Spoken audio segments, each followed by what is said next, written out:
नमस्कार दर्शक बंधु आज ओडिया सीरियल माया ममत रे बहुत इंटरेस्टिंग सीन देखा पाइबे आज्ञा हाँ तेज एपर्यंत जब मोर चैनल टी आप सब्सक्राइब कि लाइक करना तेज जल्दी जल्दी सब्सक्राइब करी तेज जल्दी जल्दी सब्सक्राइब करनी कारण ओडिशार सब सीरियल फास्ट एपिसोड आमर यही चैनल पाइपर आज्ञा हाँ तेज आपण मैंने क्यों जिलार देखुं भी निश्चय कमेंट जनादेवे।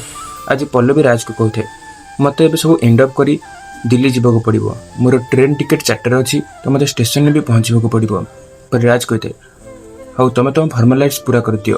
पर यही समय पल्लवी कहते हाँ मत स्टेशन को जावाक पड़ो। राज कहते मुझे तुमको छाड़देवी। पर यह शुणी पल्लवी कहते नाई मु पलैबी। पर राज कहते मु कौन एत खराब जो तुमको छाड़क जापरि ना। तेज दर्शक बंधु कौन लगुच पुणी कहानी आसपा कि नुआ ट्विस्ट कमेंट निश्चय जनईदेवे एवं आजर एपिसोड देखापी को मैंने एक्साइटेड अच्छा कमेंट जल्दी येस जनईदेवे एवं सब सीरियल फास्ट एपिसोड पाइबा हेले सब्सक्राइब करने।